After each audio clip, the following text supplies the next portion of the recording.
Big news from CAFCA Limited. The company recently announced their annual report for the year 2024, and these are the key highlights that every investor should know. Let's dive into the annual report highlights so that you don't have to. Oh, don't forget to follow if you hadn't already. For those that don't know, CAFCA Limited specializes in manufacturing and supply of cables and related products. The company mainly operates in the electrical and telecommunications sector, focusing on providing high-quality cables for industrial, commercial, and residential use. This is the list of the shareholders, and this is the number of employees they have.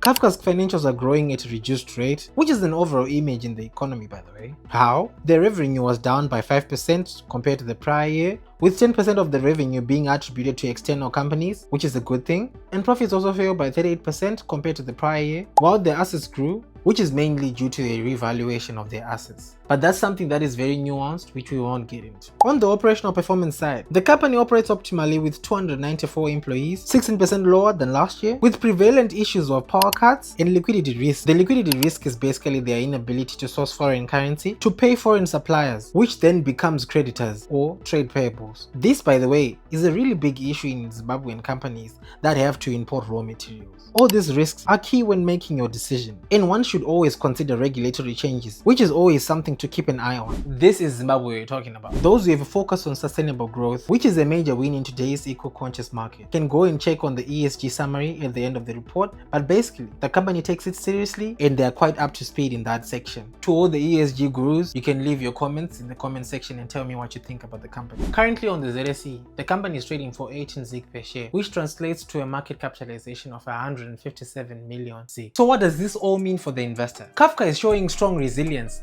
and a promise for sustainable growth, but don't ignore the risks. You always need to appreciate their operating environment and adjust every time anything new changes. Do with this information what you will. You're welcome.